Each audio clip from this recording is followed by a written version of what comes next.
أعوذ بالله من الشيطان الرجيم. بسم الله الرحمن الرحيم. نحن نقص عليك نبأهم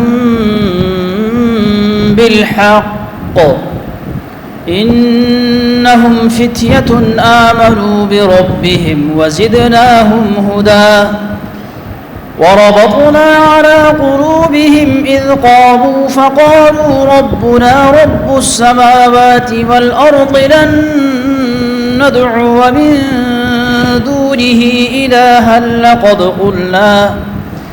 لقد قلنا إذا شططا هؤلاء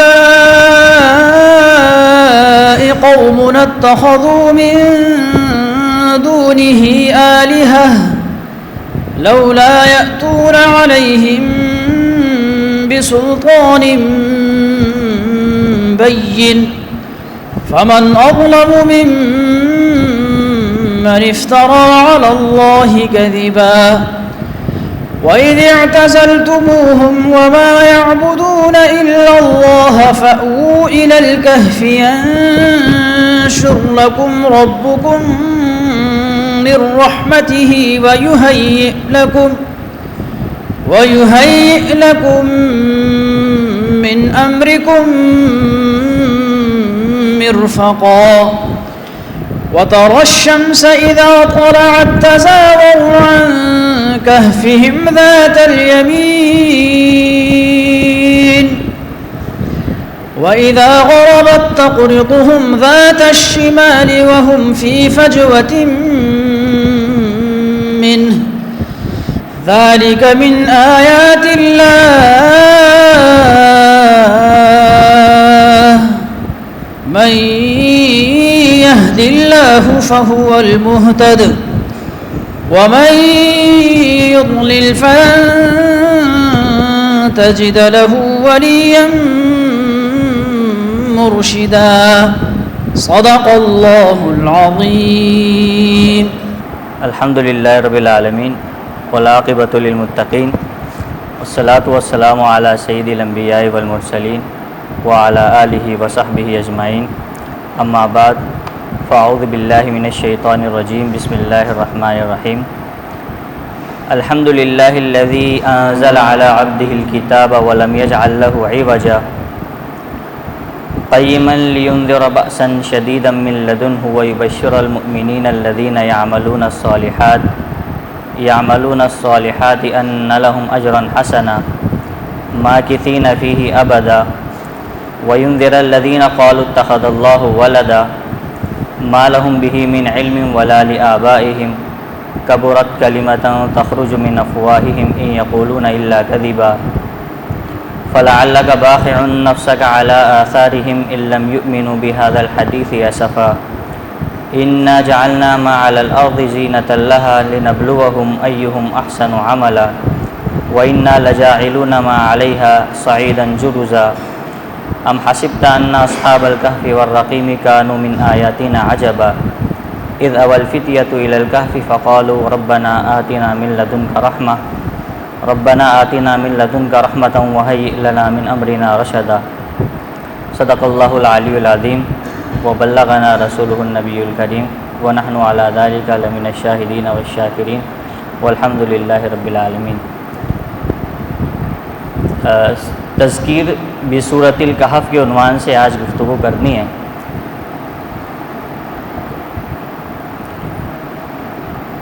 جو کچھ میں ان 1-2 دن میں مطالعہ کر سکا اور اس کے کچھ نکات تیار کر سکا وہ میں آپ حضرات کی خدمت میں پیش کر رہا ہوں. اس میں ابتدا میں فتنوں کے حوالے سے اور فتن کون کون سے ہیں، اس کا معنی کیا ہے، اس کا سورۃ الکہف سے کیا تعلق ہے، ہر جمعے کو ہمیں اس کے پڑھنے کی کیوں تاکید کی گئی ہے، اس پر تھوڑی سی گفتگو کرتے ہیں. اس کے بعد سورۃ الکہف ہی کی دوسرے حصے میں سورۃ الکہف ہی کی کچھ آیات کو پڑھتے ہوئے اس میں سے جو مستفاد نکات ہمیں ملتے ہیں، اس سے کوئی سمجھنے کی اور پیغام عمل کے لیے جو باتیں ہمیں ملتی ہیں اس پر گفتگو کریں گے.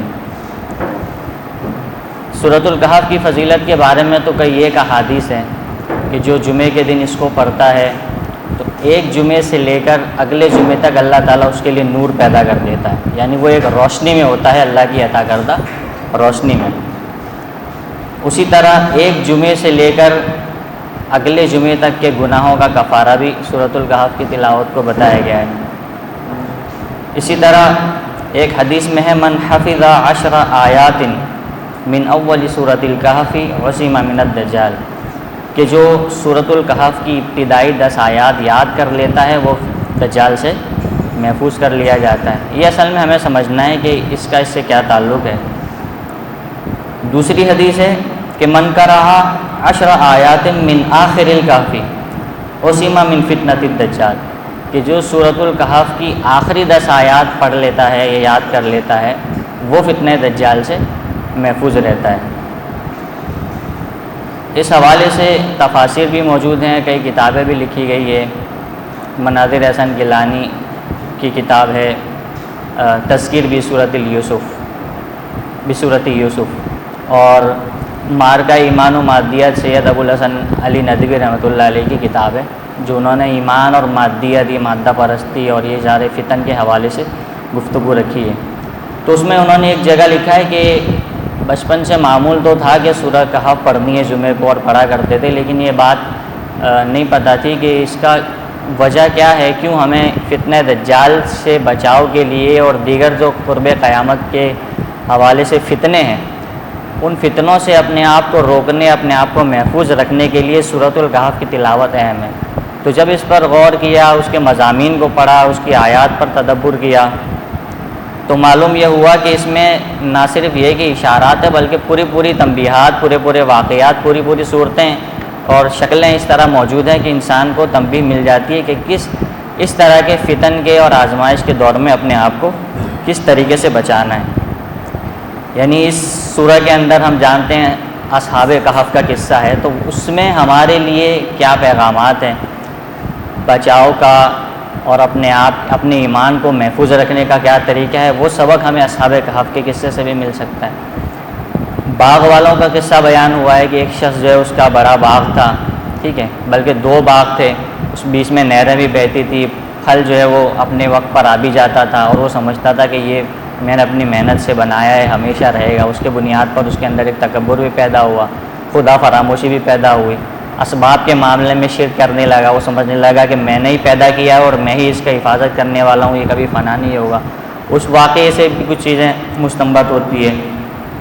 حضرت موسیٰ اور خضر کا سب سے اہم ترین واقعہ اس میں بیان ہوا ہے، جو اگر ایک عنوان کے طور پر ہم سمجھیں تو یہ تکوین اور تشریح کا معاملہ ہے، جو آج کے دور میں ہمارے لیے انتہائی اہم ہے سمجھنا، کہ بسا اوقات کچھ معاملات ایسے ہیں جو ہمیں گڑبڑ لگتے ہیں، سمجھ نہیں آتی، ایسا لگتا ہے اسلام تو کوئی شے ہی نہیں ہے، اس مسلمان کی تو کوئی حیثیت ہی نہیں ہے، ایسا لگتا ہے کہ قرآن مجید کی وہ تاثیر اب ہمارے اندر موجود نہیں ہے، یا وہ برکتیں ختم ہو گئی ہیں، وہ فتوحات نہیں مل رہی، وہ ترقی نہیں ہے، پستی کا کوئی حد سے گزر نہ دیکھے، گر کر نہ پھر سے سنبھل نہ دیکھے، یہ والی صورتحال ہے کہ پست سے پستر ہوتے جا رہے ہیں، جو کفار پھلتے پھولتے جا رہے ہیں، جو سرکش ہیں، ظالم ہے، وہ دن بدن جو ہے وہ پھیلتے ہی جا رہے ہیں، لیکن مسلمان ہے کہ آئے دن دبتے چلے جا رہے ہیں، تو ایک مایوسی کی کیفیت پیدا ہوتی ہے۔ یہ قصہ ہمیں بتاتا ہے کہ مایوسی کی کیفیت نہیں ہونی چاہیے، کیونکہ بعض معاملات جو ہمیں ظاہراً نظر آ رہے ہوتے ہیں، حقیقت میں اس کے پیچھے اللہ کی ایک تدبیر کار فرما ہوتی ہے۔ اس میں جو واقعات آئیں گے اس پر دیکھیں گے۔ ذوالقرنین کا قصہ ہے، جس کو اللہ تعالیٰ نے اسباب اور وسائل دیے ہوئے تھے، قوت اور طاقت دی ہوئی تھی، اور وہ شرق و غرب کا سفر کر رہا تھا۔ اسباب اور وسائل کا استعمال کیسے ہوگا، اور اسباب و وسائل کے اقتدار کے غلط استعمال سے کیا نقصانات ہو سکتے ہیں، یہ اس سورہ کے اندر جو ہے ہمیں سمجھنا ہے۔ تو فتنوں سے حفاظت کے لیے یہ بات تو واضح ہو گئی کہ رسول اللہ صلی اللہ علیہ وسلم نے ہمیں سورۃ الکہف کی تلاوت کا حکم دیا ہے۔ سورۃ الکہف ہمیں پلے باندھ لینی چاہیے۔ مناظر احسن گیلانی جن کی کتاب کا میں نے تذکرہ کیا، انہوں نے لکھا جس طرح مساجد میں قرآن لوگ رکھواتے ہیں ایصال ثواب کے لیے، پڑھنے کے لیے، سورہ یاسین رکھواتے ہیں، ہمارا ایک معمول ہے، تو سورۃ الکہف بھی علیحدہ نسخوں کی صورت میں مساجد میں رکھی جانی چاہیے تاکہ لوگ اس کی تلاوت کریں. یعنی یہ باقاعدہ ہر جمعے کو ہمیں پڑھنے کا حکم ہے. سورہ یاسین کے بارے میں تو یہ ہے نا کہ کوئی مر رہا ہو تو اس کی روح قبض کرنے کے لیے، سہولت کے لیے اس کے پاس پڑھی جاتی ہے. اس میں بھی دیکھیں قرآن کو سمجھ کر پڑھنے کی اہمیت بھی سمجھ میں آتی ہے. سورہ یاسین کے بارے میں بھی اس لیے کہا گیا ہے کہ وہ نزا کے وقت موت کی سختیوں میں آسانی پیدا کرنے کا باعث بنتی ہے. اس کی وجہ یہ ہے کہ سورہ یاسین کا جو موضوع ہے وہ ہے توحید، رسالت اور آخرت. مرتے وقت جب انسان کے پاس سورہ یاسین کی تلاوت کی جائے گی تو اس کا مقصد یہ ہوتا ہے کہ اس کے سامنے توحید کا ذکر ہوگا، رسالت کا اور آخرت کا. یہ تین بنیادی عقیدے ہیں. تو اس کی عقیدہ جو ہے وہ صاف ہو جائے گا.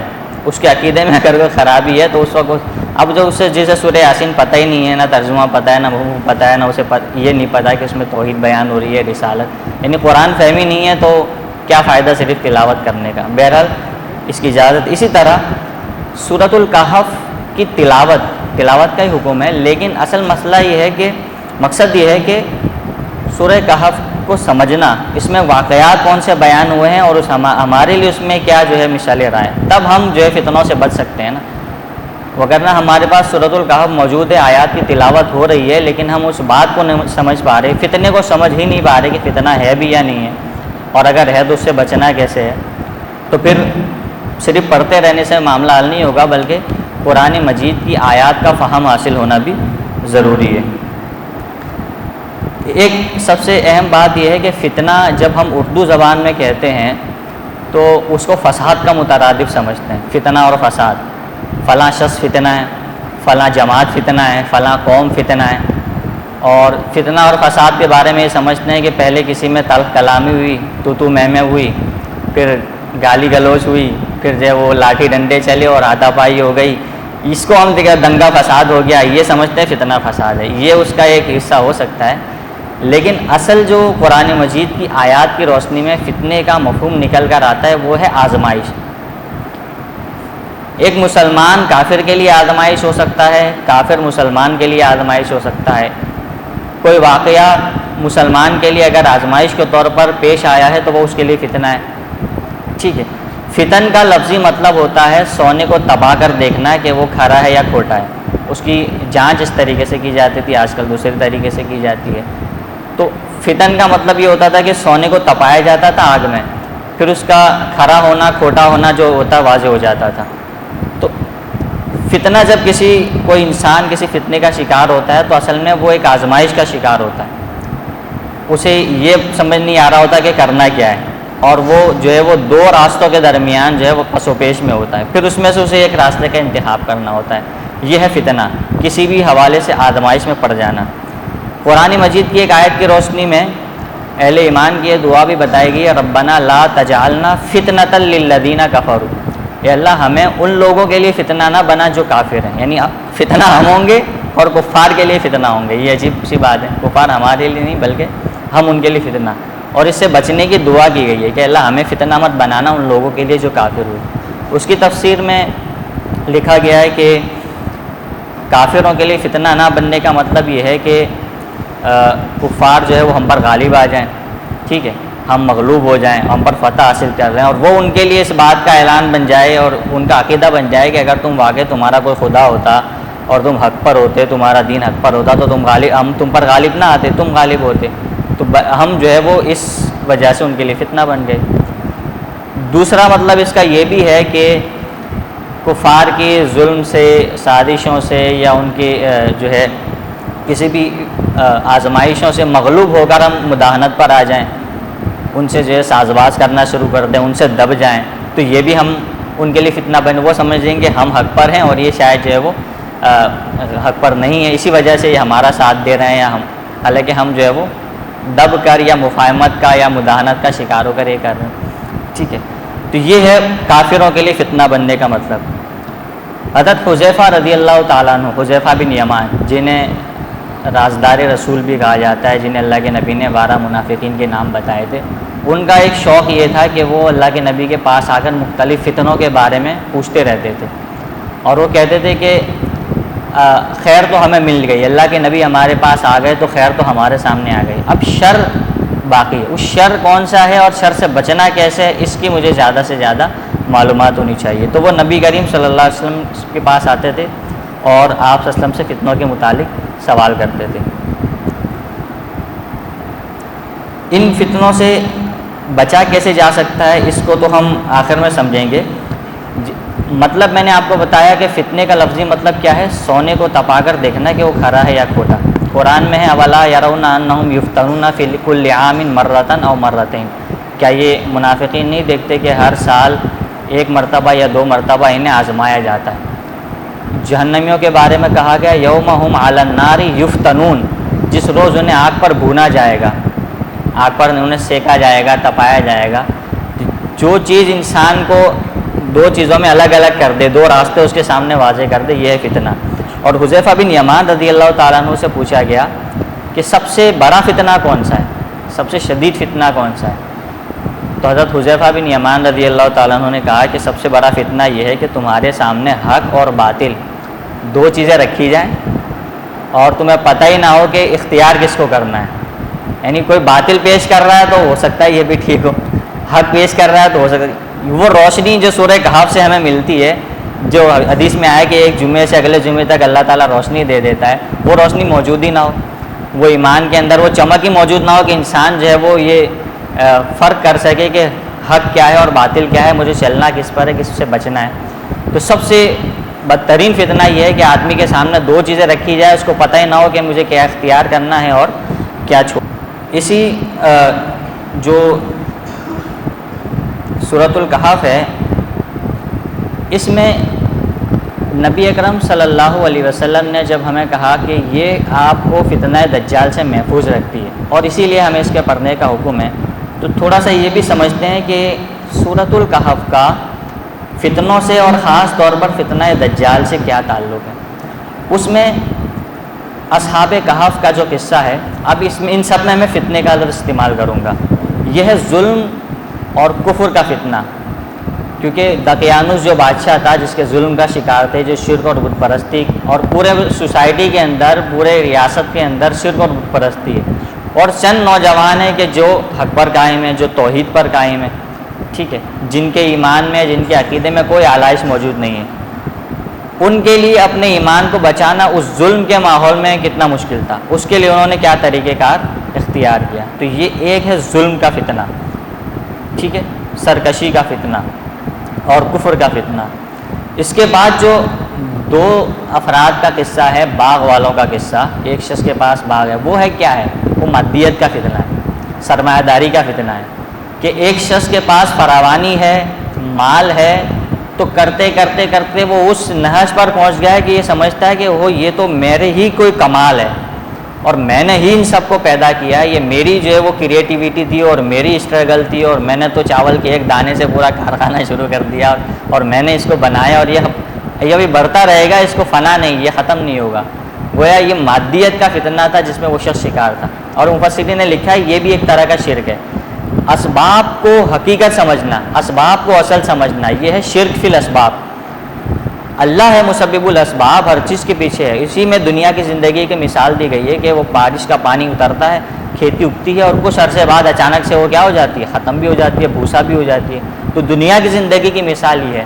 تو اس چیز کو ذہن میں رکھتے ہوئے چلنا کہ کوئی چیز بھی اٹل نہیں ہے، کل من علیہا فان ویبقی وجہ ربک ذو الجلال والاکرام، ہر چیز فانی ہے، نہ یہ مادہ پرستی میں کوئی استحکام ہے، نہ سرمایہ داری میں کوئی استحکام ہے۔ یہ ساری چیزیں اگر کسی نے اللہ نے دے رکھی ہیں تو اس کو بہتر مقاصد کے لیے استعمال کیا جانا چاہیے۔ اس کو جو ہے وہ اپنی تعالی کے لیے، اپنی برائی کے لیے، اپنے تکبر کے لیے مزید سرمایہ سے سرمایہ، سرمایہ سے سرمایہ، اور اسی کو اپنا ہم اور غم بنانا، یہ مقصد نہیں ہے۔ اور جو اس کام میں لگتا ہے پھر وہ راستے سے بھٹکتا بھی ہے۔ حدیث ہے وَلَا تَتَّخِذُوا الضَّيْعَةَ، بہت زیادہ جائیدادیں بنانے سے بھی بچو، فَتُضِلَّكُمْ عَنْ سَبِيلِهِ، پھر وہ راستے سے بھٹکا دے گی، ٹھیک ہے۔ حدیث میں نا کہ قَدْ أَفْلَحَ مَنْ أَسْلَمَ وَرُزِقَ كَفَافًا وَقَنَّعَ اللَّهُ بِمَا آتَاهُ، وہ شخص کامیاب ہو گیا جو اسلام لایا اور اسے بقدر کفایت، یعنی اس کو وہ کسی کا محتاج نہیں ہو رہا، اس کو کوئی مانگنے کی ضرورت پیش نہیں آ رہی، اسے بقدر کفایت رزق مل رہا ہے، اور اللہ تعالیٰ نے جو اس کو دے رکھا ہے اس میں وہ اپنی کفایت بھی کر رہا ہے اور اس میں قناعت سے اپنی زندگی بھی بہتر طریقے سے گزارا، تو یہ اتنا کافی ہے۔ وہ شخص کامیاب ہے کہ جسے سر پہ چھت ملی ہوئی ہے، صبح وہ اٹھ رہا ہے تو اس کا جسم سلامت ہے، سانس لے رہا ہے، اور اس کے لیے سواری موجود ہے، اس کے لیے ناشتہ موجود ہے. تو یہ جو ہے ایمان مومنانہ ایک ذہن ہے. مادہ پرستی جو ہے وہ اس کی نفی کی گئی باغ والوں کے قصے کے اندر. ٹھیک ہے. تو ظلم اور کفر کے فتنے سے اپنے آپ کو بچانا، ظلم کا جب راج چل رہا ہو تو ان سے اپنے آپ کو دور رکھنا، بادشاہوں سے اپنے آپ کو بچانا، اس لیے کہ وہاں سے انعامات کی بھی تو ہوتی ہے نا. وہ بات کریں کہ جس سے اسٹیبلشمنٹ خوش ہو، جس سے حکومت خوش ہو، تو جناب کو مراد ملنے کا بھی امکانات ہوتے ہیں، فائدے ملنے کے بھی امکانات. تو یہ انسان کے ایمان کا سودا ہوتا ہے. اس میں جو ہے نا وہ راستہ بہترین ہے جو محدثین نے اختیار کیا تھا، جو فقہا نے اختیار کیا تھا. جب خلافت اسلامیہ میں بگاڑ پیدا ہوا اور وہ ملوکیت میں تبدیل ہو گئی، وہ بادشاہ برسر اقتدار آ گئے کہ جنہوں نے بیت المال کو بھی اپنا مال سمجھ لیا تھا، جن کے ہاں کوئی شورا اور مشورہ وہی جو ہے نا وہ ان کا اپنا فرمایا ہوا ہی حقیقت ہوتا تھا.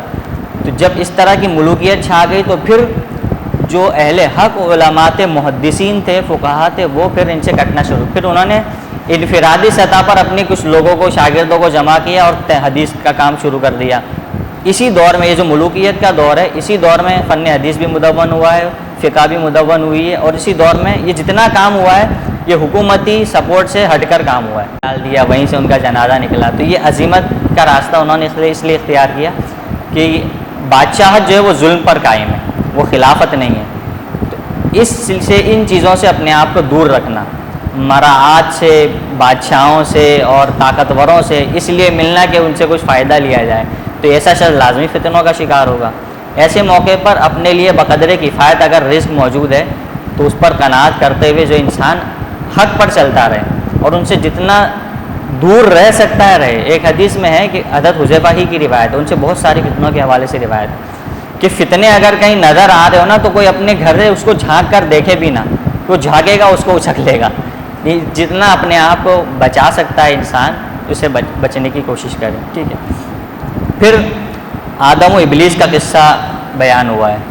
آدم و ابلیس کا قصہ تو میرے خیال سے 6 مقامات پر تو کم از کم ہے، مختلف اس کے حصے. اس سورہ کے اندر بھی حضرت آدم و ابلیس کا قصہ بیان ہوا ہے. وہ یہ ہے کہ ہمارا ان الشیطان لکم عدو فاتخذوہ عدوا، شیطان تمہارا دشمن ہے، اسے دشمن بناؤ. اور یہ بار بار قرآن کی کئی آیات ہیں، ان الشیطان للانسان عدو مبین. ہمیں لگتا ہے کیونکہ نظر نہیں آ رہا نا کہ وہ پتہ نہیں عزازیل، حضرت عزازیل تو پرانے بابے ہوں گے، بڑی عمر رسیدہ ہوں گے، کونے قدرے، ایسا نہیں ہے. وہ ہران ایکٹیو ہے، ہر وقت ایکٹیو ہے. ٹھیک ہے. حدیث میں دعا سکھائی گئی کہ اللہ سکرات الموت کے وقت مجھے گمراہ کر دیا جائے، میں اس سے بھی تیری پناہ مانگتا ہوں. اس کا مطلب کیا ہے؟ وہ آخری وقت بھی نہیں چھوڑتا. جو آدم علیہ السلام کو اللہ تعالیٰ نے پیدا کیا اور سجدہ کروایا، اس وقت سے جو انسان سے دشمنی اس کی سرش کے اندر موجود ہے، وہ آخر تک موجود ہے. یہ ہمیں سورہ کہف میں بتایا گیا کہ آپ کو یہ سمجھنا ہے کہ یہ صرف حواس خمسہ، ابھی یہ ہے حواس خمسہ کا دور. ایک چیز نظر آتی ہے، وہ ہم نے دیکھا اور اس کے مطابق کمنٹ کر دیا، اس کے مطابق جو ہے وہ تجزیہ کر دیا. ایسا نہیں ہے، حواس خمسہ کا دور ہے. لیکن گہرائی اس کے پیچھے کیا ہے، اس کے پیچھے حقائق کیا ہے، اس کے پیچھے تفصیلات کیا ہیں، اس کے پیچھے محرکات کیا ہیں، یہ مومنانہ بصیرت سے ہی ہو سکتا ہے. آج کل جو ہے وہ ہم نتائج پر نظر کم رکھتے ہیں اور ظاہری چیزوں پر زیادہ چیزیں نظر رکھتے ہیں. تو شیطان جو ہے وہ حضرت آدم علیہ السلام سے لے کر ہر آن، یوں سمجھے کہ بیعت عقبہ جب ہوئی تھی، نبی کریم صلی اللہ علیہ وسلم پر جب مکہ میں حالات تنگ ہو گئے تھے تو مدینہ سے کچھ لوگ آئے تھے، میں تعداد بھول رہا ہوں، 15 تھی یا کوئی تھی. تو بیعت عقبہ کہتے ہیں 2 پہاڑوں کے درمیان ایک تنگ راستہ ہوتا ہے، اس کو عقبہ کہتے ہیں. رات کے وقت میں چھپ کر ان کو آپ نے پیغام دیا اور وہاں سے بیعت عقبہ اولیٰ سے مدینہ کے اندر جو دعوت کا کام تھا وہ شروع ہوا تھا. یہ اصل میں چینج تھا، انقلاب کا جو سنگ بنیاد تھا وہ بیعت عقبہ سے شروع ہوا تھا. اس وقت جب رات کا وقت تھا، گھاٹی میں سناٹا ہے، کوئی نہیں دیکھنے والا. اچانک گھاٹی سے ایک شیطان نے آواز دی، مشرکین مکہ کو سزا کہ تم لوگ سو رہے ہو، یہاں پر یہ کام ہو رہا ہے. کیونکہ آگے پتہ تھا نا ہجرت ہونے والی ہے، وہاں استحکام ملنے والا ہے، وہاں سے جو ہے مسلمانوں کے قدم مضبوط ہوں گے. تو نبی صلی اللہ علیہ وسلم نے کہا کہ خدا کے دشمن، میں ذرا اس کام سے فارغ ہوں، پھر تجھے میں دیکھتا ہوں. ٹھیک ہے. تو آپ یہ دیکھیں وہ حضرت آدم کے زمانے میں بھی ایکٹیو تھا، نبی کریم صلی اللہ علیہ وسلم کے زمانے میں بھی ایکٹیو تھا. بلکہ قرآن مجید کی آیت ہے کہ ہر نبی کے لیے ہم نے شیاطین انس اور شیاطین جن بنائے ہوئے، اور یہ بھی کہا ان الشیاطین لیوحون الی اولیاءہم، شیطان اپنے جو ان کے دوست ہوتے ہیں، جو ان کے وفادار ہوتے ہیں، اس کے راستے پر ان پر وحی کرتا ہے، انہیں پیغامات دیتا ہے، ان کو بھٹکاتا ہے۔ تو شیطان کے بارے میں اس دور میں تصور یہ رکھنا ہے کہ ایک ہمارا دشمن موجود ہے، وہ ہر آن ہمیں بھٹکانے کی کوشش کر رہا ہے۔ تو شیطانی راستوں سے، تلبیس ابلیس، شیطان کے مختلف راستے، ہر راستے سے ہمیں بھٹکانے کی کوشش کرتا ہے۔ پھر موسیٰ علیہ السلام اور خضر علیہ السلام کا قصہ اس سورہ کے اندر بیان کیا گیا ہے۔ یہ کہ اس فتنے کو کیا کہیں گے؟ فتنہ آزمائش، ٹھیک ہے، فساد کے معنی میں نہیں، فتنہ آزمائش۔ اس آزمائش کو جو حضرت موسیٰ اور خضر کے واقعے میں وہ کیا ہے؟ ایک تو ہے علم کا فتنہ۔ حضرت بخاری کی حدیث ہے، حضرت موسیٰ علیہ السلام ایک بنی اسرائیل کے ایک مجمع سے بات کر رہے تھے، کسی نے پوچھا من عالم الناس، لوگوں میں اس وقت سب سے بڑا عالم کون ہے؟ تو انہوں نے کہہ دیا کہ میں ہوں۔ خلاف بات غلط نہیں تھی بلکہ صحیح تھی، اللہ کا پیغمبر وہ سب سے زیادہ جاننے والا ہوتا ہے، لیکن ایک مقولہ ہے حسنات الابراری سیئات المقربین، نیک لوگوں کی جو اچھائیاں ہوتی ہیں نا وہ مقربین کے نزدیک تو خرابی ہوتی ہے، یعنی ان کا لیول کچھ اور ہی ہوتا ہے۔ تو حضرت موسیٰ کی زبان سے نکلنا کہ میں سب سے بڑا عالم ہوں، یہ ان کے شان کے مناسب نہیں تھا جملہ۔ تو اللہ تعالیٰ نے اس پر ان کی تنبیہ کی کہ ایک میرا ایسا بندہ موجود ہے کہ جو آپ سے زیادہ علم رکھنے والا ہے۔ پھر حضرت خضر کے پاس گئے۔ حضرت موسیٰ اور خضر کے واقعے میں جو ہمیں بات سمجھنی ہے وہ یہ ہے کہ کچھ معاملات تکوینی ہوتے ہیں جو اللہ کی اسکیم کے تحت چل رہے ہوتے ہیں۔ بھائی ایک شخص نے، ایک باپ نے اپنی بیٹی کو قتل کر دیا، ایک بھائی نے اپنی بہن کو قتل کر دیا، ایسے عجیب و غریب واقعات آتے ہیں کہ رونگٹے کھڑے ہو جاتے ہیں، بھائی اللہ کہاں ہے؟ کیوں ان کی پکڑ نہیں ہو رہی؟ اللہ کی ایک اسکیم چل رہی ہوتی ہے، ہر چیز اس میں اس سورہ کہف میں آئے تھے کہ اللہ کی رحمت ہے کہ فوراً پکڑ نہیں کرتا، اس کا ایک نظام چل رہا ہے۔ تو تکوینی چیزوں کو بھی سمجھنا، ظاہری اسباب، اگر آج ہم دیکھیں تو کہیں مسلمان قوت میں ہی نہیں ہے، کہیں مسلمانوں کی طاقت نہیں ہے، بلکہ حالات یہ دیکھیں تو 60,000 سے زیادہ لوگ صرف غزہ کے اندر مار دیے گئے۔ 40 کلومیٹر کی پٹی کے اندر 3 دہائی سے 3 سال کے عرصے میں، صرف اس دہائی سے 3 سال کے عرصے میں 60,000 لوگ مارے گئے، فاقہ کشی، بچے بھوک سے مر رہے ہیں، یہ صورتحال ہے۔ تو اس صورتحال میں بھی اللہ کی کوئی اسکیم کام کر رہی ہے۔ حضرت یوسف علیہ السلام کو اگر ان کے بھائی کنویں میں نہ ڈالتے اور قافلہ آ کر ان کو مصر کے بازار میں جا کے نہ بیچ دیتا اور عزیز مصر کے گھر میں ان پر تہمت نہ لگتی اور وہ جیل نہ جاتے اور بادشاہ خواب نہ دیکھتا، تو کیا وہ مصر کے بادشاہ بن سکتے تھے؟ جس وقت ان کو کنویں میں ڈالا جا رہا ہے، یا کوئی 25 یا 30 سال پہلے، اس وقت تو وہم و گمان میں بھی نہیں ہے، وہ تو بڑی خطرناک ایک بات ہے کہ ایک بچے کو جو ہے وہ اندھیرے کنویں میں ڈال دیا جا رہا ہے، اس کو بازار میں بیچ دیا جا رہا ہے۔ بظاہر یہ معاملات مایوس کن لگتے ہیں، لیکن حضرت یوسف علیہ السلام کا پورا واقعہ بتاتا ہے کہ پیچھے اللہ کی ایک تدبیر کام کر رہی ہوتی ہے۔ انہیں کنعان سے، فلسطین سے مصر پہنچانا تھا، ان مراحل سے گزارنا تھا، تو پھر انہیں بادشاہ بننا تھا۔ تو بسا اوقات جو خرابی ہوتی ہے وہ ہمارے لیے بھلائی کا باعث بنتی ہے۔ تو مایوسی جو ہے نا، ان الشیطان لیئوس کفور، شیطان مایوس ہے اور شیطان ناشکر ہے۔ انہ لا ییأس من روح اللہ الا القوم الکافرون، اللہ کی رحمت سے کافروں کے سوا کوئی مایوس نہیں ہوتا۔ تو ہر حال میں مایوسی سے بچنا، یعنی بچہ چھینا جا رہا ہے، بچے کو حضرت خضر قتل کر رہے ہیں، لیکن اس کی حکمت بتا دی کہ یہ تو نافرمان ہونے والا تھا، اللہ نے ان کے والدین پہ رحمت کی ہے۔ اور مفسرین نے لکھا اس کے بعد ان کو بیٹی دی تھی جس سے 12 انبیاء پیدا ہوئے تھے۔ تو یہ ایک بظاہر نہیں سمجھ میں آتا آدمی کہ اگر اولاد کا انتقال ہو جائے اس کے تو آسان خطا ہو جاتے ہیں کہ یہ کیا ہو گیا، ٹھیک ہے، کئی دنوں تک تو وہ اس سے باہر نہیں آ سکے گا، لیکن اللہ کی پیچھے ایک اسکیم چل رہی ہوتی۔ تو یہ چیز انسان کو اندر صبر بھی پیدا کرتی ہے، اور خاص طور پر فتنے ہیں نا، حدیث میں ہے امتی امت مرحومہ، میری امت امت مرحومہ ہے، اس پر رحم کیا جائے گا، اس پر آخرت میں عذاب نہیں ہوگا۔ ایک عمومی بات ہے، جو گناہ گار ہوں گے ان کا عذاب تو ہوگا، ایک عمومی بات ہے کہ امت پر اس طرح عذاب آخرت میں نہیں ہوگا۔ کیوں؟ کیونکہ فتنے ہوں گے ان کے درمیان، زلزلے ہوں گے، قتل و غارت ہوگی، یہ 3 چیزیں نبی صلی اللہ علیہ وسلم، قتل و غارت بھی ہے، نہ مارنے والے کو پتہ ہے کیوں مار رہا ہے، نہ مرنے والے کو پتہ ہے کیوں مار رہا ہے، جسے حرج کہا گیا ہے حدیث میں۔ تو اس وجہ سے حضرت موسیٰ اور خضر علیہ السلام کا پورا واقعہ یہ بات بتاتا ہے کہ اللہ تعالیٰ کے کچھ منصوبے ہوتے ہیں۔ تو علم کا فتنہ، حضرت موسیٰ کی زبان سے نکلا میں سب سے بڑا عالم ہوں۔ دوسری بات یہ کہ حدیث میں ہے اللہ کے نبی دعا کرتے تھے اللہم انی اسألک علما نافعا، اے اللہ میں تجھ سے علم نافع کا سوال کرتا ہوں۔ اللہم انی اعوذ بک من علم لا ینفع، اے اللہ میں اس علم سے تیری پناہ مانگتا ہوں، علم سے پناہ مانگتا ہوں جو فائدہ نہ دے، یعنی جس علم سے کوئی فائدہ نہ ہو۔ ابھی انفارمیشن ایج ہے نا، ہم ایک کلک پر لاکھوں رزلٹ آ جاتے ہیں۔ صرف گوگل پہ اے لکھیں تو وہ اے کے حوالے سے سب کچھ آ جائے گا، بی لکھیں تو بی کے، یہ انفارمیشن، لیکن سب کچھ ہمارے کام کا تو نہیں ہے نا۔ میری جو فیلڈ ہے مجھے اس کے حوالے سے کوئی سپورٹ لینی ہے، کوئی تحقیق کرنی ہے تو میں ایز اے ٹول اس کو استعمال کر سکتا ہوں، مجھے فائدہ دے گا۔ لیکن سب کچھ پڑھنا، بھئی فلاں جگہ یہ واقعہ، فلاں کشتی ڈوب گئی، اب کشتی کیسے ہوتی ہے، اس میں کون سا فیول ڈلتا ہے، پائلٹ کی ٹریننگ کیا ہو، میرا اسے کیا لینا دینا، لگے ہوتے ہیں ایسا علم جس کا کوئی فائدہ ہی نہیں ہے، اس سے پناہ مانگی گئی۔ انفارمیشن ایج آج اس سے ہم سمجھ سکتے ہیں کہ وہ چیز جو انسان کو اصل علم ہے کیا، علم اللہ کی معرفت کا نام ہے۔ جو علم انسان کو اللہ کی معرفت پیدا کرے وہ علم ہے، اللہ کے قریب کرے وہ علم ہے، اور جو علم اللہ کو انسان کو اللہ سے دور کرے وہ جہالت ہے، وہ علم نہیں ہے۔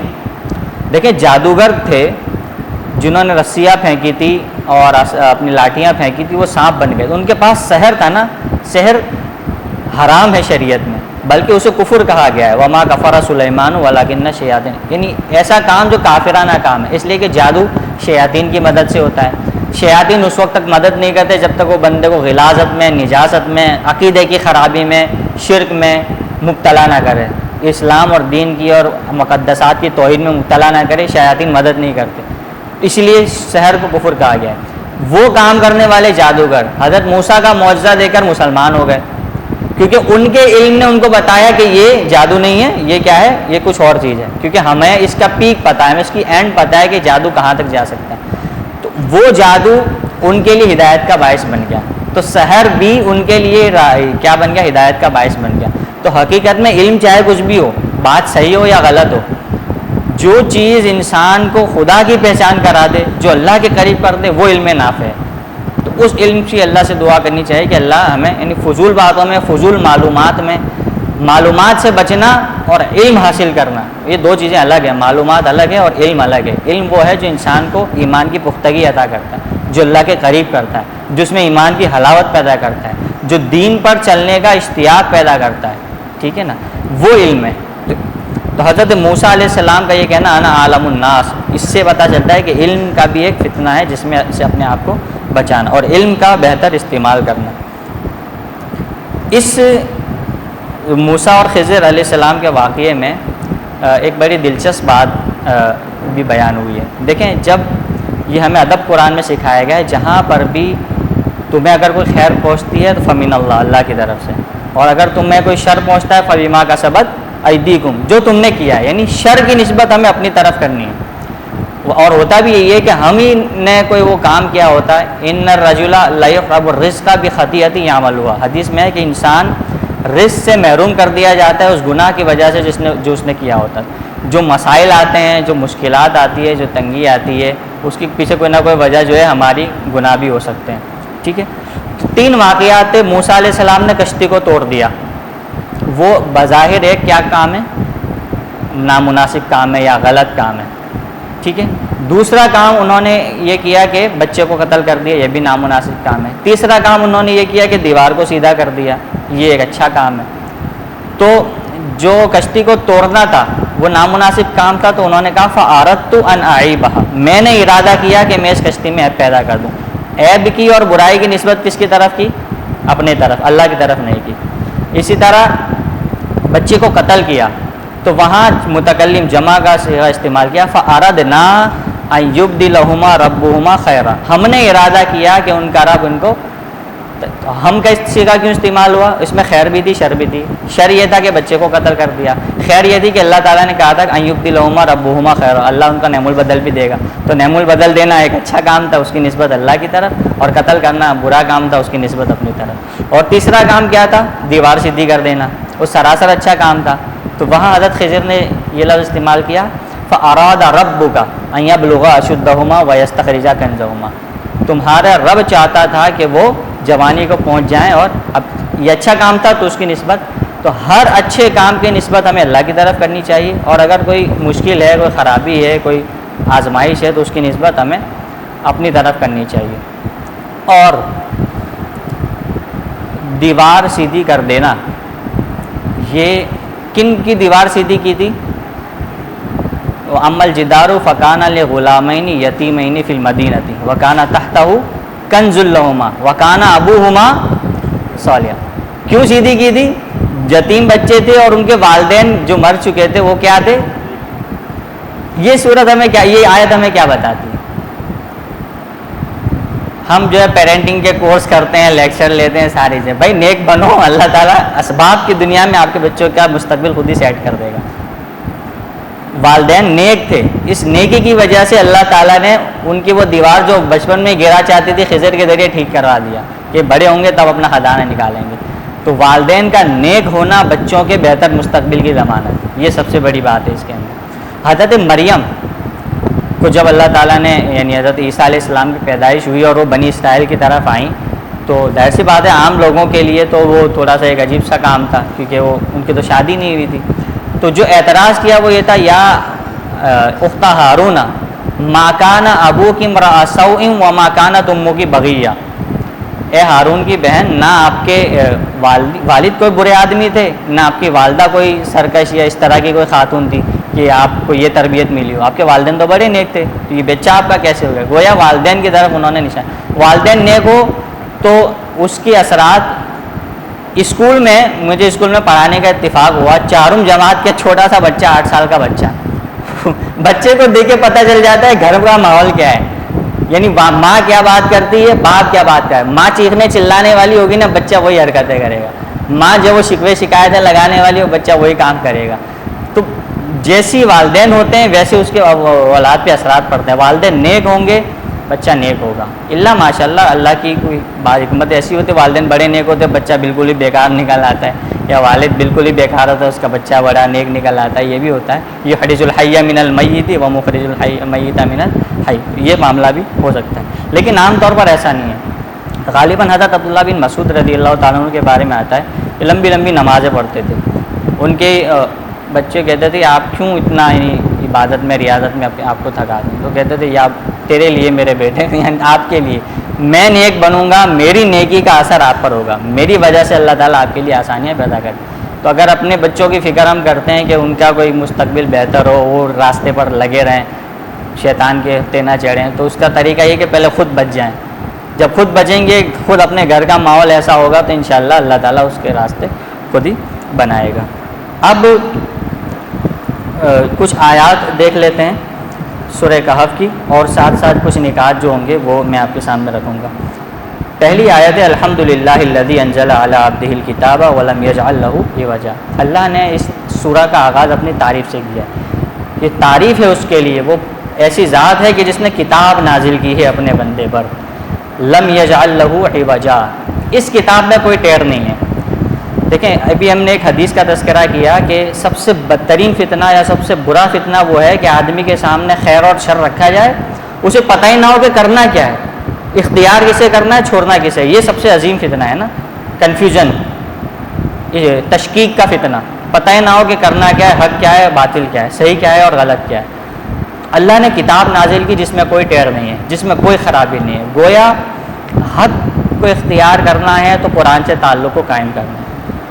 قرآن کو اللہ تعالیٰ نے فرقان کہا ہے، یہ حق اور باطل کے درمیان فرق کرنے والی، تو جس کا قرآن سے تعلق ہے اسے تو چیزیں روشنی میں نظر آ رہی ہوں گی نا، صاف نظر آ رہی ہوں گی کہ یہ حق ہے اور یہ باطل ہے۔ اور فرقان قرآن کو کہا گیا ہے اور اہل ایمان کے لیے بھی کہا گیا ہے، متقین کے لیے، اجعل لہم فرقانا، میں آیت کے الفاظ بول رہا ہوں کہ جو لوگ تقوی اختیار کرتے ہیں اللہ تعالیٰ ان کے لیے فرقان پیدا کر دے گا۔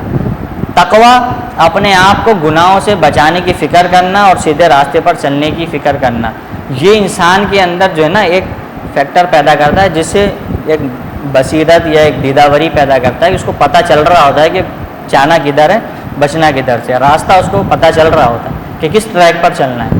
یہ چیز تقوی سے پیدا ہوتی ہے۔ بھائی ہر مال جیب میں کہاں سے آ رہا ہے، کیسے آ رہا ہے، میرے لیے حلال ہے بھی یا نہیں ہے. ٹھیک ہے, ہر بری صحبت میں کہ مجھے کیا فرق پڑتا ہے, یہ المرء علی دین خلیلہ, آدمی اپنے دوست کے دین پر ہوتا ہے. فلینظر احدکم من یخالل, آدمی دیکھے کہ کس سے دوستی کر رہا ہے. اس لیے کہ خربوزے کو دیکھ کے ایسا ہو نہیں سکتا کہ ہم کسی کی صحبت میں 10 سال 5 سال رہے ہوں اور اس کا اثر ہم پر نہ آیا ہو, ایسا ہو نہیں سکتا. افسوس یہ ہے, یا لیتنی لم اتخذ فلانا خلیلا, کاش میں فلاں کو دوست نہ بناتا, اس کی ان حرکتوں کا اثر مجھ پر ہوا اور میں نے یہ کام کیے. تو اس میں اپنے آپ کو تقوی اختیار کرنا, تقوی کی طرف لگانا, تو اللہ تعالیٰ فرقان پیدا. وَمَن يَتَّقِ اللَّهَ يَجْعَل لَّهُ فُرْقَانًا, جو اللہ سے ڈرے گا اللہ اس کے لیے فرقان پیدا کرے گا, اور قرآن بھی فرقان ہے. ٹھیک ہے, تو قرآن سے تعلق اور تقوی کا حصول یہ ہے. دوسری جو آیت ہے, شرک سے اللہ تعالیٰ نے شرک کی نفی کی گئی, یعنی توحید. وَيُنذِرَ الَّذِينَ قَالُوا اتَّخَذَ اللَّهُ وَلَدًا, اللہ کے بیٹا کس نے قرار دیا تھا؟ زیادہ عیسائیوں نے, جو آج بھی یہ ہے دعویٰ. عیسائیت کی نفی, شرک کی نفی اور توحید. عقیدہ اپنا ٹھیک کرنا, عقیدے کی خرابیوں سے بچانا. جب عقیدے میں گڑبڑ ہے تو عقیدہ ہی, تو ایمان ہی جو ہے وہ نتائج پیدا کرتا ہے. مولانا مودودی کی کتاب اسلامی نظام زندگی اور اس کے بنیادی تصورات, اس میں انہوں نے لکھا ہم ثقافت کسے کہتے ہیں, کلچر کس کو کہتے ہیں؟ جو میلے ہیں, ٹھیلے ہیں, تہوار ہے, لباس ہے, اجرک ہے, فلاں ہے, اسی کو ثقافت کہتے ہیں. مولانا کہتے ہیں کہ یہ ثقافت نہیں ہے. ثقافت وہ عقیدہ, وہ نظریہ, وہ آئیڈیالوجی ہوتی ہے جو دماغوں میں ہوتی ہے, اور یہ جو رسوم ہوتے ہیں وہ اس عقیدے کا مظہر ہوتے ہیں. یہ خود ثقافت نہیں ہوتی. ثقافت دماغ میں ہوتی ہے, وہ اپنے نظریات سے جنم لیتی ہے. تو ہماری ثقافت ہمارا عقیدہ ہے, توحید, رسالت, آخرت. تو چوتھی آیت میں وَيُنذِرَ الَّذِينَ قَالُوا اتَّخَذَ اللَّهُ وَلَدًا, شرک کی پوری نفی کر, اپنے آپ کو شرک سے بچانا. ہر طرح کے, اللہ کی ذات میں شرک ہو, اللہ کی صفات میں شرک ہو, اس کے افعال میں شرک ہو, ہر طرح کے شرک سے بچ کر توحید پر کاربند رہنا اور اللہ سے اپنے آپ کو جوڑنا. یہ ہے فتنوں سے اپنے آپ کو بچانے میں سب سے کارگر.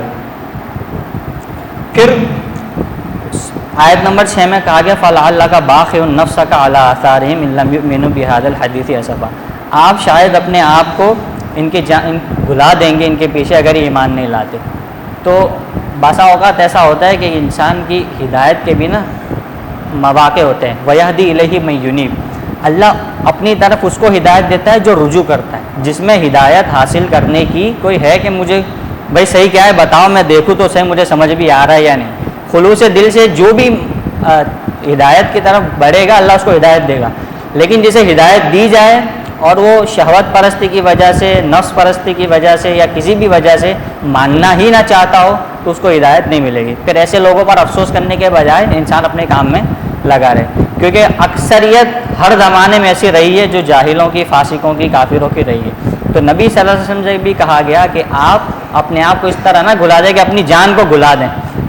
جو آپ کا کام ہے فذکر ان نفعت الذکر سیذکر من یخشی, فائدہ دے رہی ہے نصیحت, آپ نصیحت کرتے رہیں. فإن الذکر تنفع المؤمنین, نصیحت اہل ایمان کو فائدہ بھی پہنچاتی ہے. لیکن سیذکر من یخشی, جس میں کوئی خوف ہے, جس میں کوئی راہ پہ چلنے کی لگن ہے, جو خود چاہتا ہے کہ مجھے صحیح راستہ پتہ چلے, اسے مل جائے گی. باقی جو نافرمانی پر اترے ہوئے ہیں, سرکشی پر اترے ہوئے ہیں, ان کے پیچھے اپنی جان کو گھلانے کی اور اپنا جو ہے وہ جگر پانی کرنے کی ضرورت نہیں ہے. دنیا کی زندگی کی مثال بھی اسی سورہ کہف میں آئی ہے, اور اس آیت میں آیت نمبر 7 میں کہا انا جعلنا ما علی الارض زینۃ لہا لنبلوہم ایہم احسن عملا. دنیا میں یہ جو چیزیں نظر آ رہی ہے نا, اسباب, نئی نئی چیزیں, نئی نئی ایجادات, نئی نئی مراحت, نئی نئی آسائشیں, اس نے ہمارے لائف اسٹائل کو چینج کر دیا ہے. صبح الگ بھاگنا, شام کو الگ بھاگنا, رات کو الگ بھاگنا. یہ کیوں؟ مراحت اتنی ہے کہ ہم جو ہے نا اس کے برابر. یہ نہیں ہے کہ ہمیں جو شریعت نے جس کا کاربند کیا ہے, جن احکامات کا, اس کی ادائیگی ہم سے مکمل طور پر ہو رہی ہے نہیں. یہ زینت اللہ نے بنائی ہے. حجبت الجنت بالمکارہ, جنت جو ہے وہ ناپسندیدہ چیزوں سے ڈھانپ دی گئی ہے. اور آپ نے فرمایا وحجبت النار بالشہوات, دوزخ جو ہے وہ خوشنما چیزوں سے ڈھانپ دی گئی ہے. تو حقیقت میں یہ زینت ہے, اور یہ اللہ نے زینت کیوں بنائی ہے؟ لیبلوکم ایکم احسن عملا. اصل میں تو یہ دیکھنا ہے کہ کون اپنے آپ میں توازن رکھتا ہے, معاش میں ہر انسان کے ساتھ پیٹ بھی لگا ہوا ہے، اس کے مسائل بھی ہے، تو اسے کرنا تو پڑے گا، لیکن اپنے ایمان، اپنے عقیدے، اپنے اسلام اور اس پر عمل کے درمیان اور اپنے معاش کے درمیان، مادیت کے درمیان، دنیا کے درمیان وہ کیا توازن پیدا کرتا ہے؟ کہیں وہ اس سے بڑھ تو نہیں جاتا یا اسی کو اپنا ہم اور غم تو نہیں بنا لیتا؟ تو جو اس کو اپنا ہم اور غم بنا لے، جسے اپنے ایمان کی اور اسلام کی فکر نہ ہو، ٹھیک ہے نا بھائی، جہاں کا بھی ویزا مل رہا ہے چلے جائیں، ٹھیک ہے، تو پھر دارالاسلام کدھر گیا؟ وہاں وہ قوانین بھی ایسے ہوں گے جو اس خلاف اسلام بھی ہو سکتے ہیں، وہاں آپ مسلمان ہوں گے تو آپ کی اولاد کے لیے مسائل پیدا ہوں گے، اگر وہ کچے پکے مسلمان ہوں گے تو ان کی جو اگلی نسل ہوگی ان کے مسائل پیدا ہوں گے۔ تو یہ چیز، ہر چیز کو جو ہے وہ مادیت کے نقطہ نظر سے دیکھنا، یہ بھی انسان کو فتنے کا شکار کرتا ہے۔ اصحاب کہف کا حالانکہ 300 یا 309 سال سوتے رہے، لیکن اللہ تعالیٰ نے کہا ہم حسبت ان اصحاب الکہف والرقیم کانوا من آیاتنا عجبا، یہ کوئی اللہ کے لیے عجیب اور کوئی مشکل کام نہیں ہے۔ اللہ اس کو بہت ہلکا بیان کر رہے ہیں کہ تمہیں لگتا ہے بہت ہی کوئی عجیب کام ہے ہمارے لیے تو یہ کوئی مشکل ہی نہیں ہے۔ اللہ کی اسکیم میں، اللہ کے تقدیر میں اس سے بڑے بڑے کام موجود ہیں، ٹھیک۔ جب اصحاب الکہف غار کی طرف جاتے ہیں اپنے آپ کو بادشاہ کے جبر سے بچانے کے لیے، اپنے آپ کو موت سے بچانے کے لیے، اس کے فتنے سے بچانے کے لیے، تو دعا کرتے ہیں ربنا آتنا من لدنک رحمۃ وہیئ لنا من امرنا رشدا۔ دعا، ہر کام میں دعا مانگنا شریعت نے سکھایا۔ گھر میں آ رہے ہیں دعا، گھر سے نکل رہے ہیں دعا، بیت الخلاء جا رہے ہیں دعا، نکل رہے ہیں دعا، کھانا کھا رہے ہیں دعا۔ یہ دعا ہمیں کیوں ہر وقت اللہ یاد رہے۔ جب نبی کریم صلی اللہ علیہ وسلم مکہ سے نکل رہے تھے، ہجرت کر رہے تھے، اس وقت آپ نے بھی دعا کی ربی ادخلنی مدخل صدق واخرجنی مخرج صدق واجعلنی من لدنک سلطانا نصیرا۔ بلقیس کا تخت جو ہے وہ پلک جھپکتے ہی جب ان کے درباری نے حضرت سلیمان کے سامنے رکھ دیا، دعا ربی اوزعنی ان اشکر نعمتک التی انعمت علی، اے اللہ مجھے روک اس بات سے کہ میں کوئی پھلنے پھولنے لگوں، میں تیرا شکر ادا کروں اس نعمت کا جو تو نے مجھ پر کی ہے۔ ربی اوزعنی ان اشکر نعمتک التی انعمت۔ کشتی طوفان میں چل رہی ہے، جب طوفان تھم گیا کفار ہلاک ہو گئے، نوح علیہ السلام اترنے لگے، ربی انزلنی منزلا مبارکا وانت خیر المنزلین۔ ہر وقت دعا۔ آدم علیہ السلام زمین پہ اتار دیے گئے، ربنا ظلمنا انفسنا۔ یونس علیہ السلام پیٹ میں چلے گئے مچھلی کے، لا الہ الا انت سبحانک انی۔ تو دعاؤں کا اہتمام، اور دعاؤں کو یہ بڑی مسنون دعائیں جتنی بھی ہے قرآنی دعائیں، اس کے معنی بھی بڑی جامع ہیں۔ ہر طرح کی خیر اللہ کے نبی نے مانگی ہے، ہر طرح کے شر سے پناہ مانگی ہے۔ تو جتنے بھی اللہم انی اسألوکا کے ساتھ جتنی دعائیں، وہ مسنون دعائیں دیکھیں۔ اللہم انی اعوذ بکا کے ساتھ جتنی دعائیں، وہ دعائیں دیکھیں۔ ہر خیر کو آپ نے مانگا ہے اور ہر شر سے پناہ مانگی ہے۔ ایک صحابی نبی کریم صلی اللہ علیہ وسلم کے پاس آئے، کہنے لگے اللہ کے نبی آپ نے ہمیں بہت ساری دعائیں سکھائی ہیں لیکن ساری یاد نہیں رہتی، کیا کریں، بھول جاتے ہیں۔ تو نبی صلی اللہ علیہ وسلم نے کہا ایک دعا اب یہ یاد کر لو، اللہم انی اسألک من خیر ما سألک منہ نبیک محمد صلی اللہ علیہ وسلم واعوذ بک من شر ما استعاذ منہ نبیک محمد صلی اللہ علیہ وسلم۔ اے اللہ میں ہر وہ خیر مانگتا ہوں جو تیرے نبی نے تجھ سے مانگی ہے، اور ہر اس شر سے پناہ مانگتا ہوں جو تیرے پیغمبر نے تجھ سے جس سے پناہ مانگی ہے۔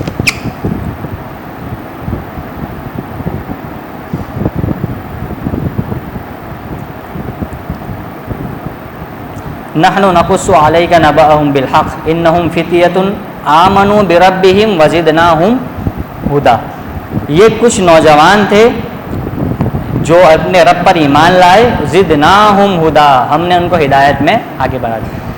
پہل ہمیں کرنی ہے، اللہ تعالی ہمیں اور بڑھائے گا۔ جتنا انسان والذین جاہدوا فینا لنہدینہم سبلنا، جو ہماری راہ میں کوشش کرتے ہیں ہم انہیں اپنے راستے دکھاتے ہیں۔ راستے کیسے ہوگا، کیا ہوگا، یہ مشکلات لگتی ہے، لیکن جب انسان خلوص سے دل سے کوشش کرتا ہے نا، اسے راستہ اللہ تعالیٰ بتاتا ہے، اس کے لیے راستے بناتا ہے۔ تو خیر جو ہے وہ اگلے خیر کا زینہ بن جاتا ہے، ایک خیر دوسرے خیر کی کڑی بن جاتا ہے۔ آمنوا بربہم وزدناہم ہدی، وہ ایمان لائے تو ہم نے کیا کیا، ان کو ہدایت میں بڑھا دیا۔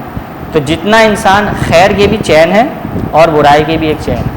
ایسا نہیں ہوتا کہ انسان شراب پی رہا ہے تو بس اس کے اندر ایک برائی ہے باقی نہیں ہے۔ شراب پیے گا تو بدکاری بھی کا خیال بھی اس میں آئے گا، لوٹ کھسوٹ کا بھی خیال آئے گا، حلال و حرام کی تمیز سے بھی بھولے گا، گالی گلوچ بھی کرے گا، لڑائی جھگڑا بھی کرے گا، سب کچھ کرے گا۔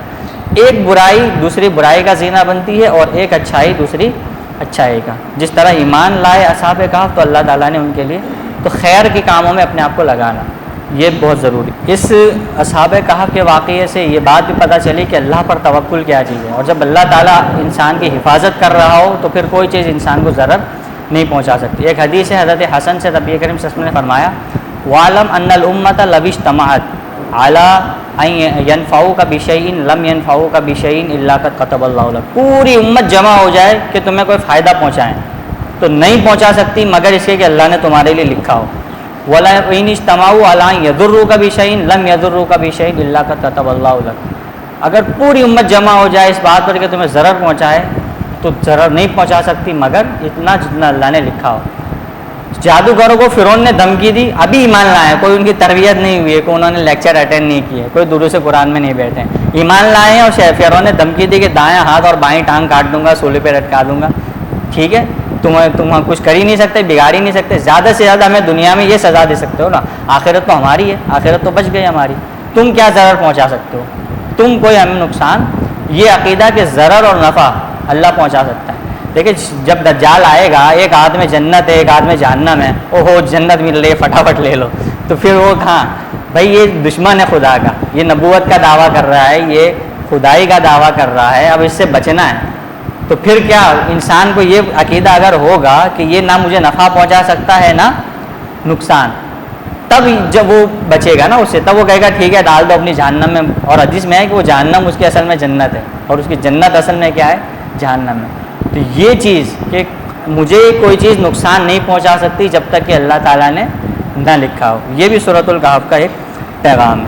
پھر اصحاب کہف ہی کے واقعے میں وَقَلْبُهُمْ بَاسِطٌ ذِرَاعَيْهِ بِالْوَسِيدِ, کتے کا ذکر آتا ہے. باقی اصحاب کہف کا ہے, توحید کا مسئلہ ہے, اپنے ایمان کو بچانے کے لیے غار میں گئے. لیکن اور قرآن زیادہ تفصیلات بھی بیان نہیں کرتا, قرآن تاریخیں نہیں بتاتا, وہ تفصیلات نہیں بتاتا, قافلہ کدھر سے آیا تھا, کنویں میں ڈالا تھا, ڈول کتنا وزنی تھا اور کیسا تھا اور کس سے بنا ہوا, کوئی تفصیلات نہیں. لیکن کتے کا ذکر کر دیا قرآن نے, وَقَلْبُهُمْ بَاسِطٌ ذِرَاعَيْهِ. اس کا مطلب کیا ہے, نیک لوگوں کی صحبت کتے کو بھی قابل ذکر بنا دیتی ہے. یعنی یا الذین آمنوا اتقوا اللہ وکونوا مع الصادقین, سچے لوگوں کے ساتھ ہو جاؤ. نیک لوگوں کی اجتماعیت سے جڑنا, دینی اجتماعیت سے جڑنا, یہ انسان کی ڈھال ہے. انسان کو اچھا ماحول انسان کو برائیوں سے بچاتا ہے. بعض کام ایسے ہوتے ہیں کہ جو انسان تنہا اکیلا ہو نا تو سستی آتی ہے, نہیں چھوڑ ہوتی. دوستوں میں ہوتا ہے, نیک لوگوں میں ہوتا ہے تو دیکھا دیکھی میں بہت سارے اچھے کام کر جاتا ہے, اور پھر اس کی پریکٹس ہو جاتی ہے, عادت بن جاتی ہے, تو اچھائی پر چل پڑتا ہے. تو نیک لوگوں کی صحبت. دوسرا, اللہ تعالیٰ نے یہ بھی پیغام دیا اس کتے کا ذکر کر کے کہ وہ نیک لوگ تھے, ان کی حفاظت کے لیے کتا تھا. نیک لوگوں کی حفاظت کرنا, ان کو تحفظ فراہم کرنا, ان کو معاونت فراہم کرنا, اصل میں کیا ہے, اپنے آپ کو بلند کرنا ہے, اپنی حفاظت کرنا ہے, اپنے مقام کو بلند کرنا ہے. ورنہ قرآن میں ایک کتے کی مثال دی گئی ہے علماء سو کی, مثلہ کمثل الکلب ان تحمل علیہ یلہث او تترکہ, یعنی علماء سو کی مثال دی گئی کتے کی.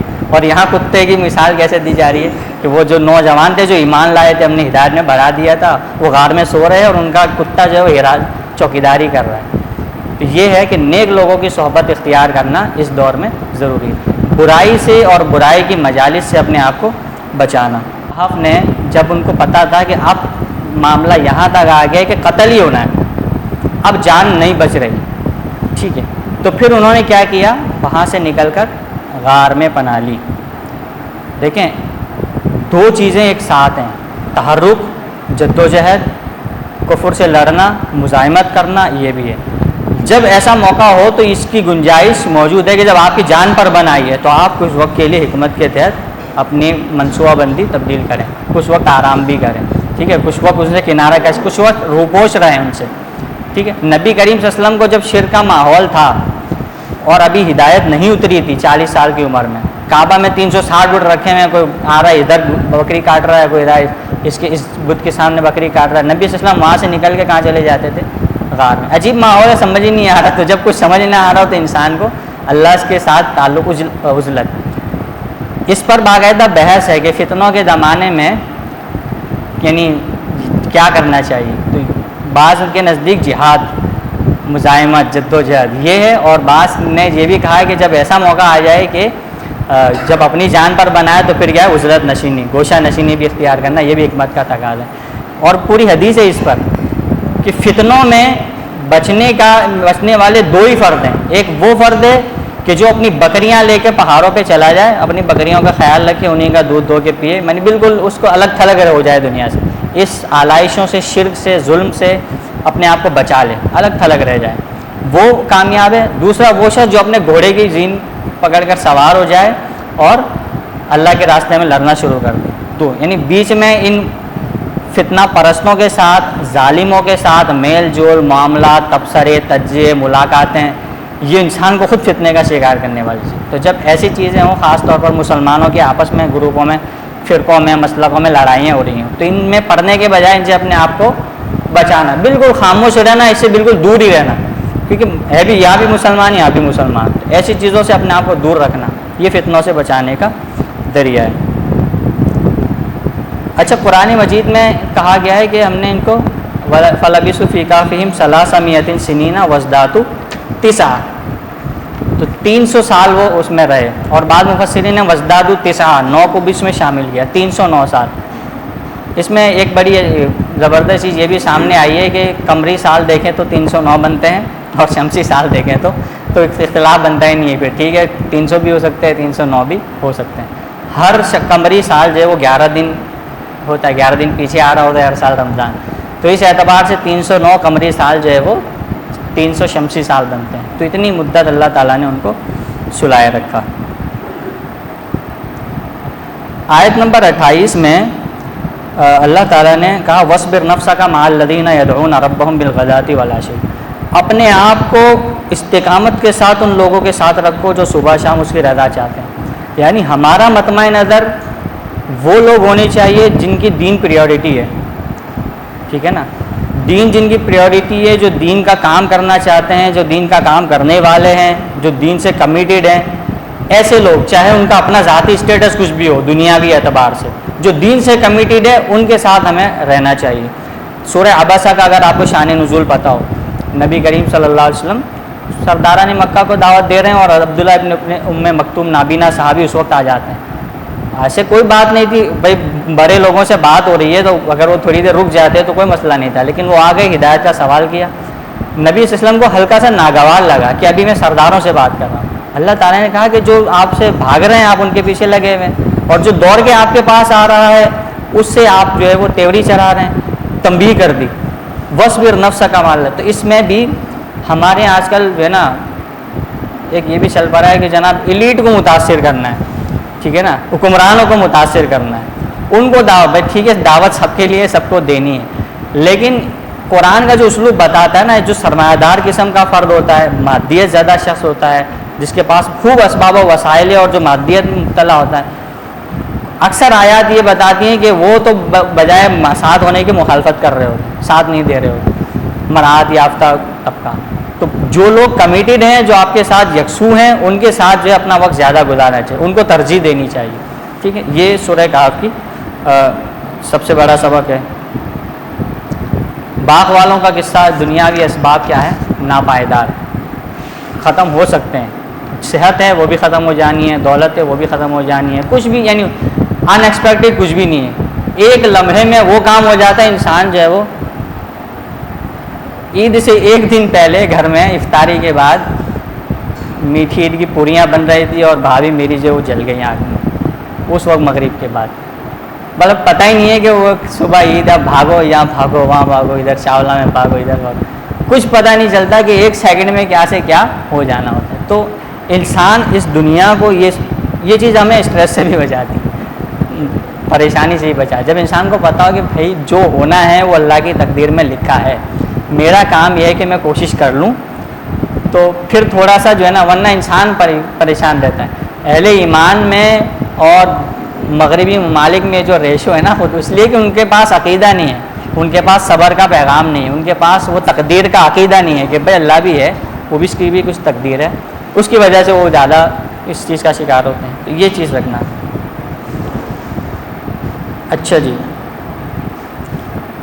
آیت نمبر 48 انسان کو دوبارہ اٹھائے جانے کے بارے میں اللہ تعالیٰ نے کہا جیسے ہم نے اسے پہلے پیدا کیا ہے ویسے دوبارہ اٹھایا جائے گا، یعنی دوبارہ اٹھایا جانا مشکل نہیں ہے۔ مر کر زندہ ہونے پہ انسان کو کیوں، جو پہلی دفعہ زندہ کر رہا ہے وہ دوسری دفعہ، پہلی دفعہ کوئی چیز بنانا مشکل ہے، ایک دفعہ آئیڈیا ہو جائے دوسرا دوبارہ بنانا آسان ہو جاتا ہے، تو جس نے پہلی دفعہ بنایا وہ دوبارہ بھی تو زندہ کر سکتا ہے۔ اور ایک کسی وقت جو ہے وحید الدین خان صاحب کی ایک کتاب پڑھنے کا اتفاق ہوا، اس میں انہوں نے لکھا تھا کہ ہمارے جسم میں آپ لوگ تو جانتے ہوں کہ سیلز ٹوٹتے رہتے ہیں اور بنتے رہتے ہیں، ہر وقت یہ سلسلہ چل رہا ہوتا ہے۔ تو انہوں نے لکھا تھا کہ ہر 10 سال میں جو انسانی باڈی میں جتنے سیلز ہوتے ہیں نا وہ مر چکے ہوتے ہیں، نئے سیل بن چکے ہوتے ہیں۔ یعنی آپ اگر مجھ سے ابھی ہاتھ ملا رہے ہیں اور 10 سال بعد ہاتھ ملائیں گے تو 10 سال بعد آپ اس جسم سے ہاتھ ملائیں گے جو یہ ابھی والا نہیں ہے، وہ والا مر چکا ہے، وہ سیل ٹوٹ کے مر چکے ہیں۔ تو یہ جو وقتی موت یا جزوی موت تو ہر وقت ہمارے جسم میں چل رہی ہے، ایک دفعہ اللہ تعالیٰ ہمیں ایک مکمل مار دے گا، ایک دفعہ مکمل زندہ کر دے گا۔ تو جزوی موت کا شکار جو کر رہا ہے، جو ہمارے بدن کو تھوڑا تھوڑا توڑ رہا ہے، وہ ایک ساتھ پورا بھی توڑ دے گا، ایک ساتھ دوبارہ زندہ بھی کر دے گا۔ ٹھیک، آیت نمبر 57 میں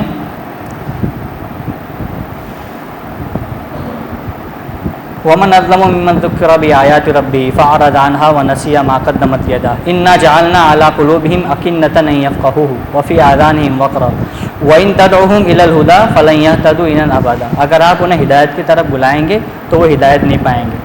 اب کن کو ہدایت نہیں ملتی ہے یہ اس آیت کے اندر بتایا گیا، جسے رب کی آیات کی تذکیر کی جائے فَأَعْرَضَ عَنْهَا، اعراض کرے، وَنَسِيَ مَا قَدَّمَتْ يَدَاهُ، اپنے حرکتوں پہ نظر نہ رکھے کہ میں کیا کر رہا ہوں، کیا کیا ہے، جسے اپنے عمل کی اصلاح کی فکر نہ ہو، اور جسے نصیحت کی جائے کہ بھائی یہ غلط ہے یہ صحیح ہے، اس کو پرواہ نہ ہو۔ تو جو بے پرواہ ہے اسے اللہ نے کیسے ہدایت دینی؟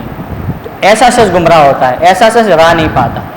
ٹھیک ہے، تو اصل کیا ہے کہ ضمیر زندہ رکھنے کے لیے نصیحتوں پر توجہ دینا اور اپنے گناہوں پر احتساب، نادم ہونا، اس کا احتساب کرنا، یہ ضروری ہے، تو ہدایت ملتی رہے گی۔ جیسے جو ہے نا بے دھیانی اور نظر انداز کرنا کہ ٹھیک ہے جو بھی ہے بس ٹھیک ہے، تو یہ آدمی کو ہدایت سے بھٹکانے کا سبب بنتی ہے۔ موسیٰ علیہ السلام جب خضر علیہ السلام سے ملنے گئے تو اپنے ساتھ ایک خادم لے کر گئے، یوشع، اپنے ساتھ مچھلی کھانے کے لیے بھی لے کر گئے۔ زیادہ راہ رکھنا توکل کے خلاف نہیں ہے، اعقلھا و توکل، اونٹ کی ایک ٹانگ باندھو تاکہ وہ بھاگ نہ جائے بدک کر، پھر توکل کرو۔ اسباب اختیار کرنا توکل کے خلاف نہیں ہے، خادم رکھنا، کسی کو اپنے ساتھ رکھنا تاکہ وہ آپ کے کام کچھ کم کر دے، یہ توکل کے خلاف نہیں، یہ انبیاء کی بھی طریقہ، انبیاء کی بھی سنت ہے۔ اس کے علاوہ جب مچھلی نے سرنگ بنا کر سمندر میں راستہ بنا لیا، آگے جا کے حضرت موسیٰ نے کہا مچھلی کدھر ہے لے کر آؤ، انہوں نے کہا وہ مجھے یاد آ گیا، تو مچھلی نے راستہ بنا لیا تھا۔ وما انسانی ہو الا الشیطان ونفخرا، میں نہیں بھولا مگر شیطان نے مجھے بلایا تھا، اس کا ذکر شیطان نے میرے ذہن سے۔ کبھی کبھار یہ بھول چوک شیطانی اکساہٹ سے بھی ہوتی ہے، اسیان ایک تو جو ہے نسیان ایک دماغی کمزوری سے بھی ہو سکتا ہے، دوسرا یہ کہ کثرت مشاغل کی، بہت سے مشغلے ہیں، یہ بھی کرنا ہے یہ بھی کرنا ہے، تو ایک آدھ کام رہ جائے گا، ٹھیک ہے سبزی لینے جائیں گے دھنیا رہ جائے گا، پودینہ رہ جائے گا، کچھ بھی ہے، لیکن یہ ہے کہ کبھی کبھی شیطانی اکساہٹ سے بھی ہوتا ہے شیطان، اسی لیے کہا گیا وَاذْكُرْ رَبَّكَ اِذَا نَسِيتَ، آیت نمبر 24 میں، جب بھول جاؤ تو اپنے رب کو یاد کرو۔ یہ کچھ لوگ آئے تھے، سورہ کہف کا شان نزول ہے کہ پوچھا تھا روح کیا ہے، ذوالقرنین کون تھا، یہ 2-4 باتیں پوچھی تھی، تو نبی صلی اللہ علیہ وسلم نے کہا تھا کل میں انشاءاللہ، کل میں بتا دوں گا تمہیں، آپ کو یہ تھا کہ کل وہی آ جائے گی تمہیں بتا دوں گا، انشاءاللہ کہنا آپ بھول گئے، تو پھر وہی کچھ دن کیا ہو گئی، پھر آپ کو یہ کہا گیا وَاذْكُرْ رَبَّكَ اِذَا نَسِيتَ، جب بھول جاؤ، بھول چوک ہو جائے تو کیا کرنا ہے، اللہ کو یاد کرنا ہے۔ ایک تقی صاحب کی ایک کتاب کسی طالب نے پڑھی تھی، ان کی کتابیں تراش ہے، چھوٹے چھوٹے علمی قسم کے لطیفے ہیں، انہوں نے امام ابو حنیفہ کے حوالے سے لکھا، پتہ نہیں صحیح ہے نہیں ہے لیکن لطیفے کے لیے سن لیں کہ ایک شخص امام ابو حنیفہ کے پاس آیا اور کہنے لگا میں نے اپنا کچھ سامان جو ہے نا ایک جگہ زمین میں گاڑا تھا اور اب میں بھول گیا ہوں، میرا خزانہ تھا وہ میری جمع پونجی تھی، اب مجھے یاد نہیں آ رہا میں نے کہاں اس کو دفنایا ہے۔ تو امام ابو حنیفہ نے کہا بھائی میں فقیہ آدمی ہوں، مجھ سے فقہی مسئلہ پوچھو، مجھے کیا پتہ کہ میں تم نے کہا سامان چھپایا ہوا ہے۔ بہرحال ایک کام کرو وَاذْكُرْ رَبَّكَ اِذَا نَسِيتَ، اب تمہیں یاد نہیں آ رہا، تم ایک کام کرو آج رات نا نماز پڑھو، اللہ کو یاد کرو، ذکر کرو، نماز پڑھو، ہو سکتا ہے اللہ تعالیٰ تمہاری مدد کرے. اب اس نے نماز شروع کی اور اس کو یاد آ گیا, ٹھیک ہے, اور فوراً گیا بھاگ کے اور اسے نکال لیا. پھر ان کو آ کے بتایا کہ مجھے تو پہلی رکعت میں ہی یاد آ گیا تھا. تو انہوں نے کہا اللہ کے بندے, نمازیں تو کچھ پڑھ لیتے جب تمہیں یاد آ ہی گیا تھا. تو اس سے بھی پتہ چلتا ہے اللہ کو یاد کرنا تذکیر کا باعث بنتا ہے, یاد دہانی کا باعث بنتا ہے. اور بھولنا شیطان کی اکساہٹ سے بھی ہو سکتا ہے. النسیان من العصیان, یہ عربی میں مقولہ ہے. نسیان جو ہے وہ عصیان سے ہوتا ہے, نافرمانی سے ہوتا ہے, ٹھیک ہے, یہ بھی ایک وجہ ہے. اور دوسری وجوہات تو آپ حضرات جانتے ہیں کیونکہ ہو سکتا ہے, ٹھیک ہے. موسیٰ علیہ السلام جب خضر کے پاس جاتے ہیں علم سیکھنے کے لیے, حل اتبعک علی ان تعلمنی مما علمت, کیا میں آپ کی اتباع کروں؟ اتباع کا ذکر پہلے, علم کا ذکر بعد میں. یہ ہے استاد کا ادب کہ بھائی آپ کی بات سنوں گا, آپ کے پیچھے چلوں گا, اس وقت جو ہے نا آپ کی بات توجہ سے سنوں گا, بعد میں سوال ہوگا میں کر لوں گا. یہ ایک ادب ہے, یہ ایک طریقہ ہے. بعض دفعہ لوگ جو ہے نا وہ کیا کہتے ہیں, دوران سبق ہی شروع ہو جاتے ہیں, وہ بات کہیں سے کہیں نکلتے رہتی ہے. یہ ادب کے خلاف. حضرت موسیٰ کا طریقہ یہ بتاتا ہے کہ وہ کہہ رہے میں آپ کی اتباع کرنا چاہتا ہوں, پیروی آپ کے پیچھے پیچھے چلوں گا, آپ مجھے علم سکھائیں. حضرت موسیٰ علیہ السلام سے کہا جا رہا ہے آپ صبر نہیں کر سکتے. کیوں؟ موسیٰ علیہ السلام کے پاس جو علم تھا وہ تشریعی علم تھا, ان کے پاس حلال اور حرام کا علم تھا. اور شریعت میں تو کسی بچے کو قتل کرنا جائز ہی نہیں ہے, کسی کے مال میں عیب پیدا کرنا, کشتی توڑ دینا جائز ہی نہیں ہے. نبی جو ہوتا ہے وہ سب سے بڑا داعی ہوتا ہے امر بالمعروف کا, نہی عن المنکر کا. ان کے سامنے ایک منکر ہو رہا ہے, وہ کیسے روکیں گے؟ اب وہ تو خضر کو پتہ ہے نا کہ میں تکوینی طور پر اللہ کے منصوبے کے تحت کام کر رہا ہوں, تو وہ شریعت ہمیں پابند کر, ہم شریعت کے پابند یاد رکھے گا. تکوین اس لیے کہ اللہ کی حکمتوں کو سمجھیں, ہمارے اندر کچھ صبر آئے, آگے کے حالات ہیں پتہ چلے کہ اچھا یہ ہونے جا رہا ہے, یہ حالات چل رہے ہیں عالمی حالات, اور اب یہ ہونے جا رہا ہے, ٹھیک ہے. یہ بصیرت کے لیے کام آتی ہے, سمجھنے کے لیے. ہم ہیں پابند شریعت کے, تقدیر کے پابند نباتات و جمادات. مومن فقط احکام الہی کا ہے پابند. سورج نے جہاں سے نکلنا ہے, جہاں غروب ہونا ہے, وہ تقدیر کا پابند ہے. دنیا میں کیا ہو رہا ہے, کیسے ہو رہا ہے, وہ سب تقدیر اللہ کے انتظام کے تحت چل رہا ہے. ہم شریعت کے پابند ہیں. دیکھیں 2001-2 میں امریکہ یہاں آ گیا افغانستان میں, 70,000 سے زیادہ, 1 لاکھ کے قریب پاکستانی اربوں کا نقصان ہوا, 1 لاکھ کے قریب لوگ مرے, ہجرتیں سوات وزیرستان سے سب کچھ ہوا, ٹھیک ہے. اللہ کی اسکیم میں یہ ہوا کہ ہماری بچت ہو گئی, وہ افغانستان میں 20 سال ذلیل اور خوار ہو کے چلا بھی گیا, ورنہ یہاں بھی آ جاتا اسکیم. لیکن جو مشرف نے اس کو اڈے دیے, اتنے لوگوں کو جو اس نے مروایا, جو اس نے لال مسجد, وہ شریعت کی تو خلاف ورزی تھی نہیں, اسی کی اس کو سزا بھی ملی اور ملے گی. تو ہم پابند ہیں شریعت کے, ہم تکوین کے پابند نہیں کہ اللہ کا منصوبہ کیا چل رہا ہے, وہ اللہ چلاتا ہے, ٹھیک ہے نا. ہم شریعت کے پابند ہیں اور شریعت کے مطابق اپنے آپ کو چلانا ہے.